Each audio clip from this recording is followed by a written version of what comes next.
well off in your family amongst your siblings, do you not have a legal right, moral obligation, spiritual, religious responsibility to take care of all your other siblings because you are the only one who's wealthy or at least well off more than them? Should you always take care of them? Whether you're living in Africa or in the diaspora, is it not your responsibility to take care of them and their children because you are well off? What do you think? I can give you bits and pieces. What do I think?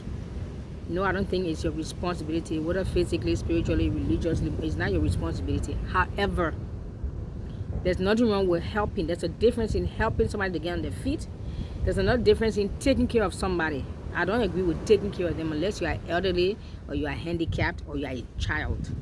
But a grown other adults that also have wife and kids, or she have husband and children, and you take them and put them on your head, even if you're a millionaire, you're not even helping them by taking care of them. You are actually hurting them.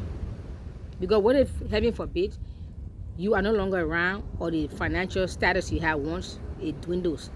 Then you used to giving that person, let's say $200 a month, and you can't afford, maybe you can only afford $50 a month. They will have attitude with you. And I can't blame them, I have to blame you.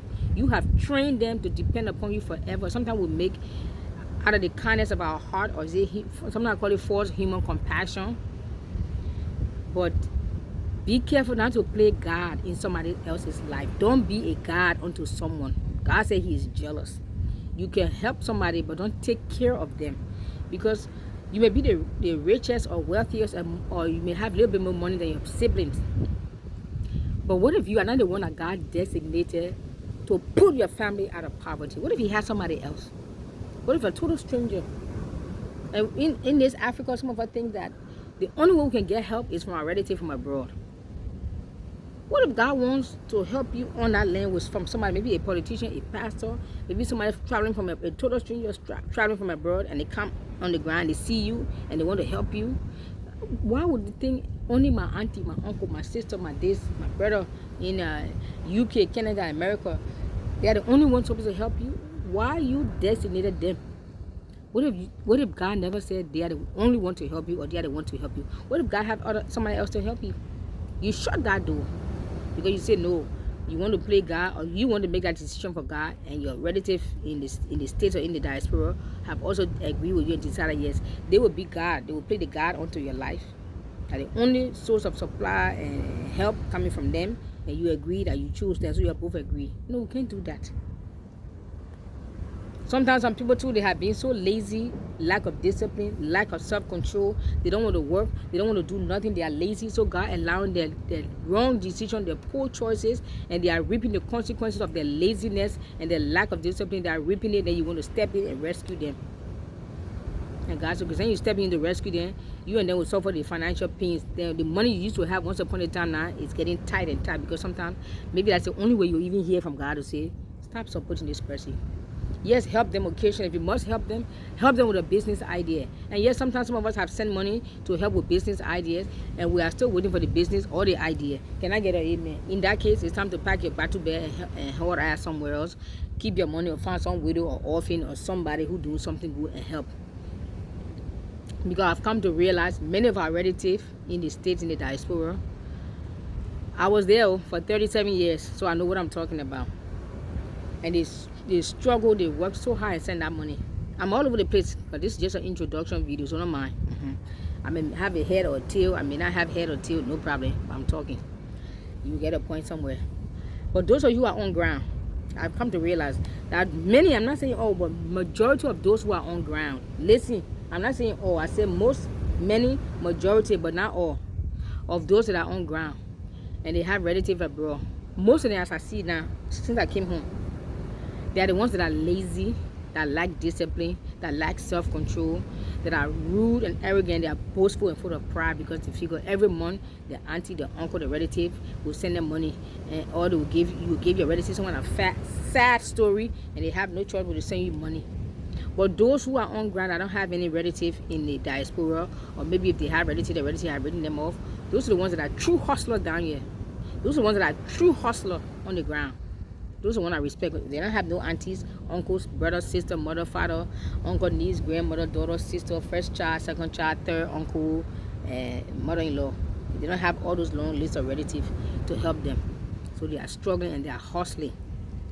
But those who have Reddit that are getting money every month and they sucking your money dry, they giving you sad story and you eating it up. All that money you have sent, if they have invested it, is enough for you to come home and retire. Where is it? You two better wake up. Because America, Canada, UK, Europe, the Western nation ain't what it used to be. It ain't what it's cracked up to be, if you're honest.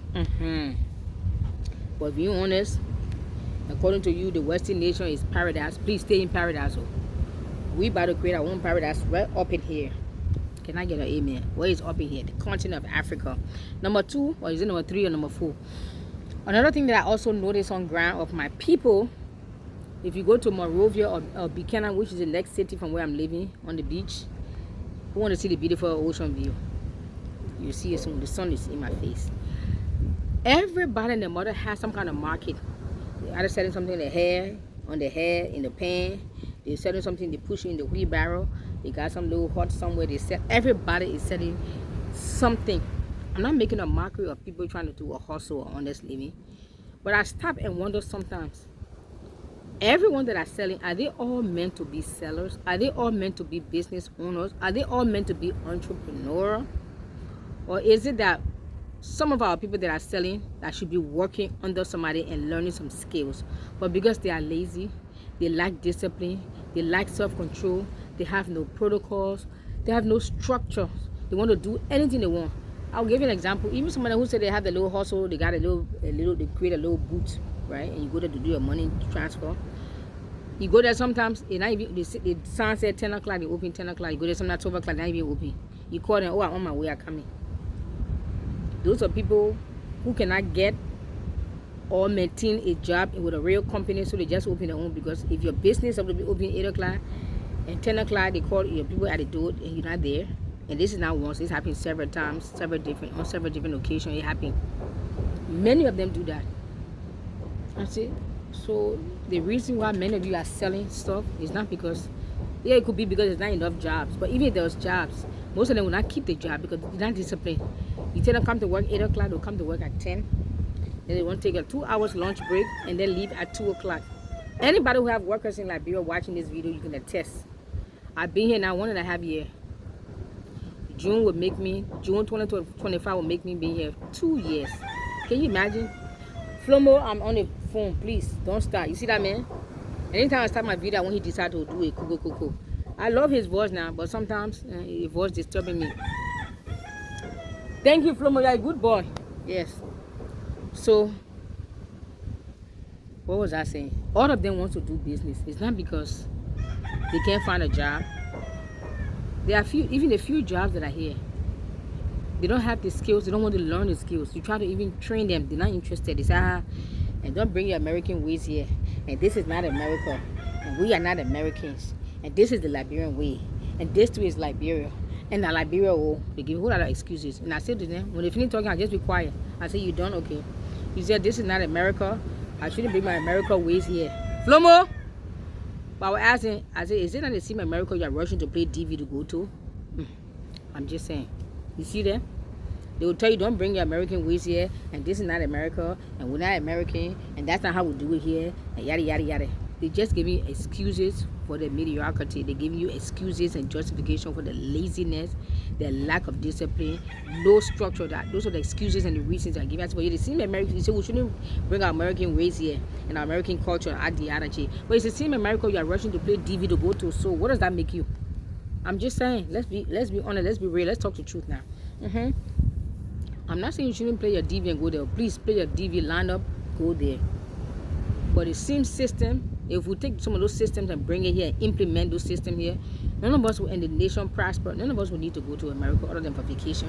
Nobody will need to go there other than for America, UK, the diaspora. We'll just go there for vacation if we just develop our country. The Nigerians are doing it. The Kenyans, the Ghanaians, Cameroonians, they are developing the country little by little, slow by slow. And most of you have heard about Woody Meyer. He's one of the biggest, one of these, I don't know if he's the only, one of the biggest YouTuber out there. And he was in China and then he came home and he's trying to make Africa great and put Africa on the map. And he's doing a wonderful job. He's done a fabulous job and he continued to do so. I watched his video. I used to watch him when I was in the States before I came home. This Flomo man, And I watch his video occasionally from time to time. But you see, he went to China, I think, based on his story. And he went to school, but he didn't like the images they were portraying by Africa, so he came and changed it. And he's still on the roadmap to change it, and he's still changing it. And that has opened doors for him to meet with presidents and dignitaries in the continent and help to change some of the rules and the laws. See, that can be you too. You could be the Woody Meyer of your country, or greater, because Jesus said we'll do better than him. So Woody Meyer should not expect us to do. You expect us to do better than him now. You can be the Woody Meyer. What's the next biggest? Who are the biggest YouTube blogger in the continent of Africa besides Woody Meyer? Who else? You'll help me now. I don't mean you're living in the West, though. I mean you are a blogger. There's a sister, her name is Charity Ezekiel or something. And please forgive me if I butcher her name. She gave her videos kind of sarcastic, but with humor. That they'll say she will show you parts of Africa that they don't show you. You say, oh, in Africa, they say we don't have tissue. We don't have buildings, and she'll walk on the street and show you beautiful, nice buildings. And you say in Africa we don't have cell phone, and she will show you. You understand? There's another lady. Her name is it Angel or Angeline something? I think she too from Namibia. The charity girl, I think she's Nigerian. Then oh God, I will have to do a proper research and get the top 10 biggest YouTuber in the continent of Africa that are living in Africa, that are doing the blogging out of Africa. I don't mean African bloggers that are from the West. They have blown up and they have moved home. Thank you for blowing up. Thank you for moving home. But I want those who are doing the hustle straight up from the ground and they have blown up. What am I came home, he blew up. That charity lady, yes. I'm sure there's quite a few. I will do my top 10 favorite African YouTube blogger that started blogging in Africa and they have exploded. Yes. So if you know few, put the names in the comment section. I will go through the channel, watch few of the videos, and I will do my own assessment, or we can all vote together. We can have the top 10. We're gonna do part 1, part 2, part 3. Yes. My channel is not only just to showcase myself. I want to showcase other people, their talents and their businesses. I say, send me your business. I can promote it and advertise it here for free for now. And as the channel grows, then in the future, you have to pay me something. Because you know, in America or where you're coming from in the West, nobody do advertisement for free. In the beginning, we can just, you feel me? Okay. So now, I know I'm all over the place renting, but I'm really checking out his hair, y'all. What's up? I am really liking this. My new hairstyle. So as I'm making my video, this is the view. This is what I'm looking at. You see the sun is hot, so I'm not walking on the beach and do any renting and venting. I do that before the sun come up, or I do it after the sunset this evening, but not right now. But I know a video is long overdue for 2025. Face-to-face video, sit down, chit chat. That's why I say, okay, I can wait for him to finish the construction. That could be another 2-3 months. I can just go ahead and start. So I decided to go ahead and just do one down here.